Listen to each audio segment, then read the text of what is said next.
J'ai parlé du regard chez Hugo en commençant par évoquer Cosette. Cosette qui est dans sa niche et qui tricote des bas pour les petites Thénardier, pour Éponine et Azelma. Et de temps en temps, elle lève les yeux du tricot et elle les regarde lugubrement, dit le texte. Elle les regarde lugubrement jouer à la poupée. Pendant ce temps-là, Éponine et Azelma jouent sans regarder, sans voir dans sa niche la petite Cosette. C'était pour elle comme un chien, dit le texte. Et un chien, ça ne se regarde pas. Alors, le texte fait le partage, dit le partage entre ceux qui n'ont rien et qui regardent, et ceux qui ont et qui ne regardent pas. Hugo dit à propos de ce trio de petites filles qui, à elles trois, ont à peine 24 ans, il dit qu'elles représentent toute la société. Elles ne représentent pas le peuple, elles ne représentent pas la communauté, elles représentent cette chose opaque, obscure, qui apparaît au XIXe siècle, qui est ce corps social sans autre nom que celui de société.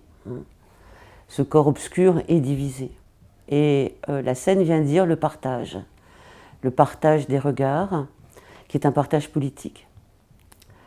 Le partage de ceux qui regardent et n'ont rien, et de ceux qui ne regardent pas et qui ont.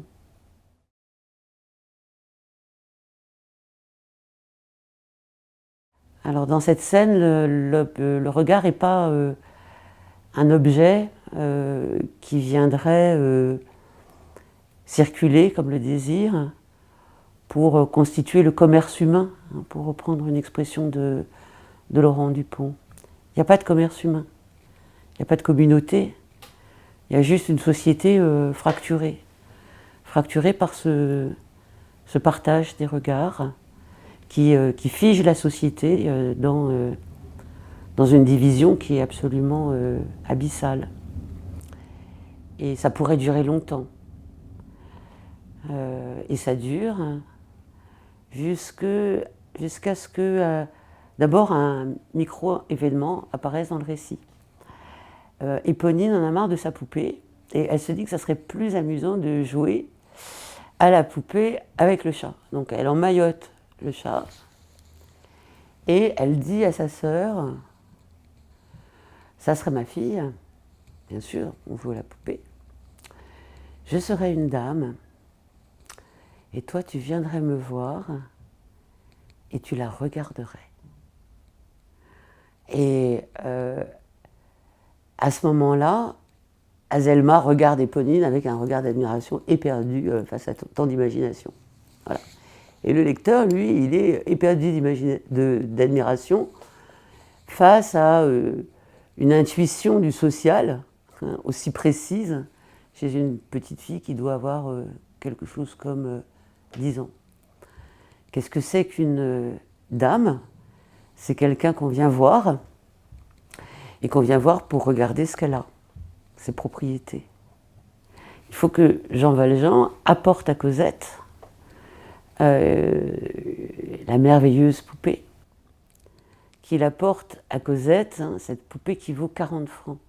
Une poupée qui vaut 40 francs donnée à cette chienne que je ne paierai pas 40 sous, dit la Thénardier. Il faut donc cette espèce de trouble dans l'ordre des valeurs qui fait que maintenant c'est Cosette qui joue véritablement à la poupée et Azelma et Éponine qui la regardent. Et qui la regardent avec envie, d'un regard aussi lugubre que le regard de Cosette au début.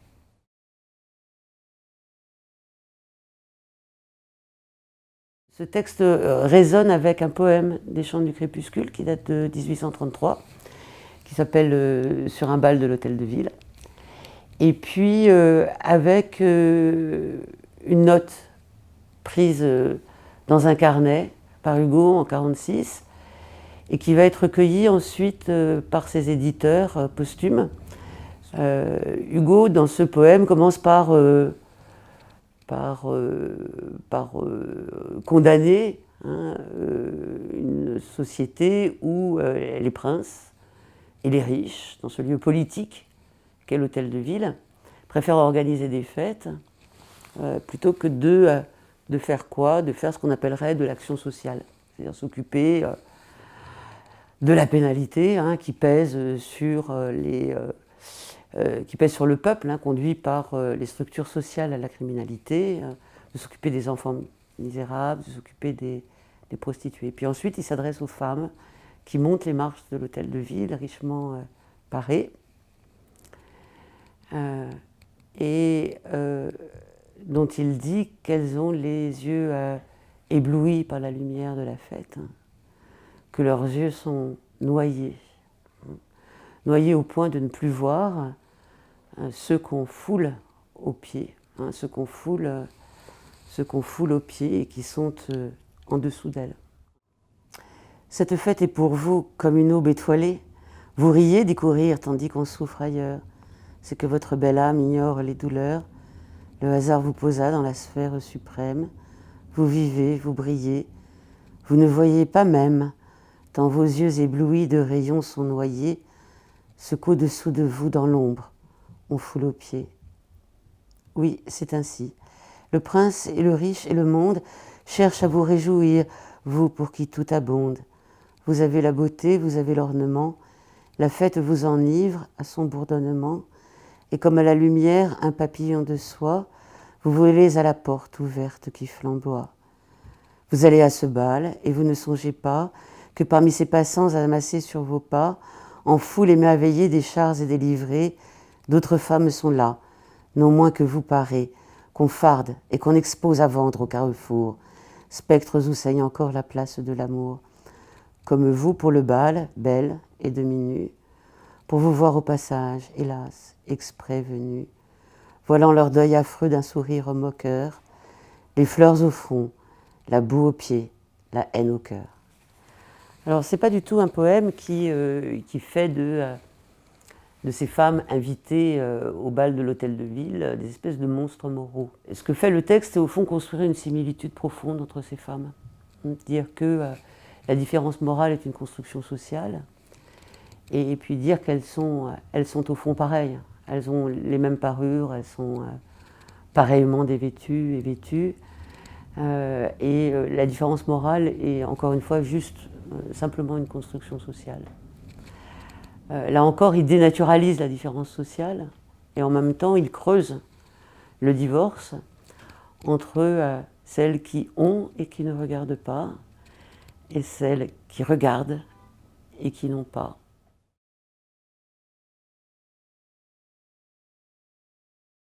À chaque fois, ce monde des dominants, des nantis, qui ont et qui ne voient pas, sont incarnés par des femmes, ou dans le cas d'Éponine et d'Azelma, par des petites filles. Et je crois qu'il faut comprendre cela en se rappelant du fait que dans la répartition des attributs génériques au XIXe siècle, la femme est plus sensible, elle est plus susceptible de compassion, de considération pour les souffrants. Et donc mettre en scène cet aveuglement, c'est d'une certaine manière exhiber une sorte de comble de la violence sociale. Si même les femmes ne voient pas, alors toute la société des dominants ne voit pas. C'est misérable.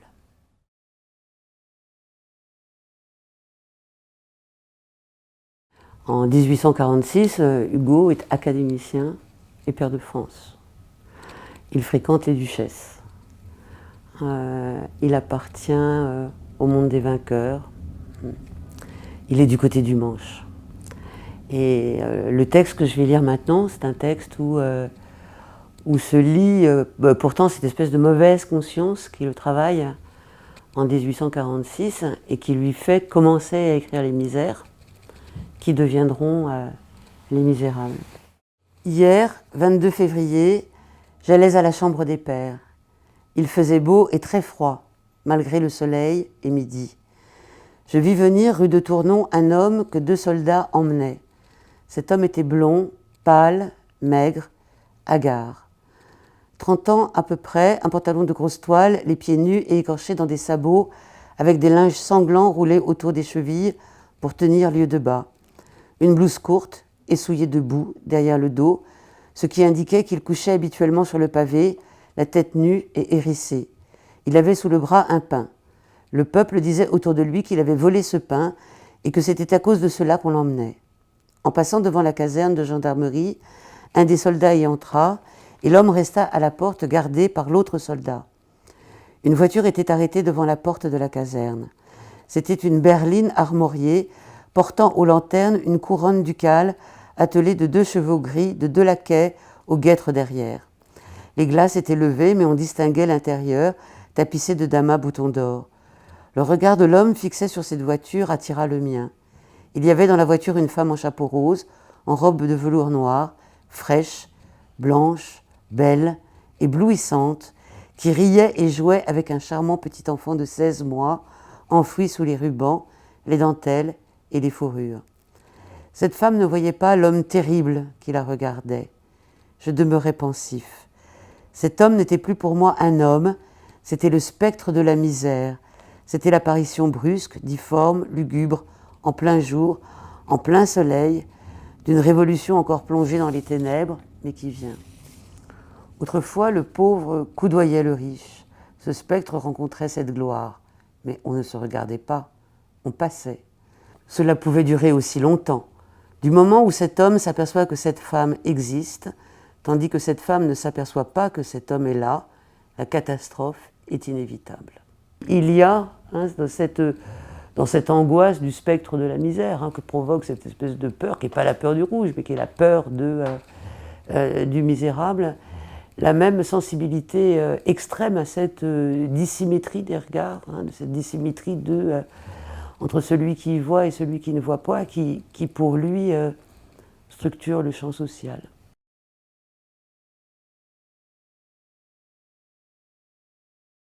À chaque fois, il y a une intrusion assez marquée d'un tiers, qui est le poète.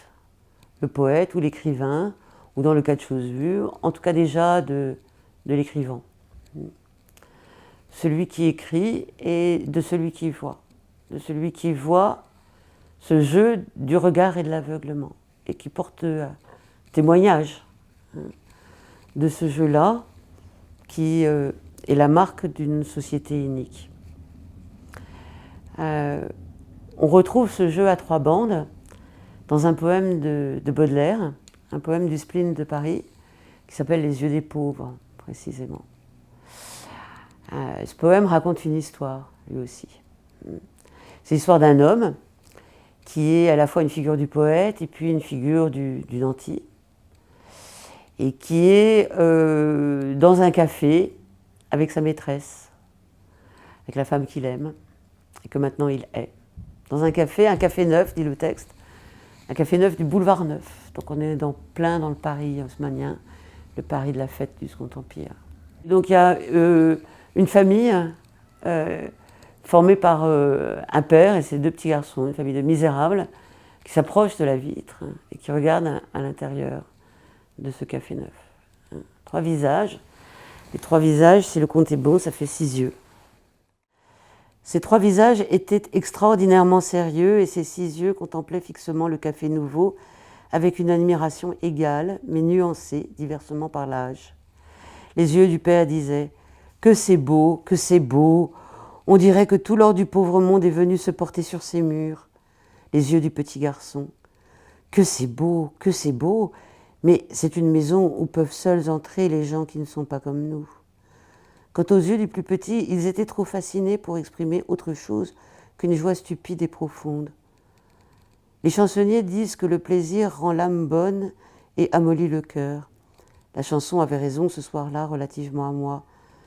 Non seulement j'étais attendrie par cette famille Dieu, mais je me sentais un peu honteux de nos verres et de nos carafes, plus grands que notre soif.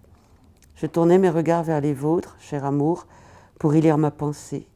Je plongeais dans vos yeux si beaux et si bizarrement doux, dans vos yeux verts, habité par le caprice et inspiré par la lune, quand vous me dites « Ces gens-là me sont insupportables, avec leurs yeux ouverts comme des portes cochères. Ne pourriez-vous pas prier le maître du café de les éloigner d'ici ?»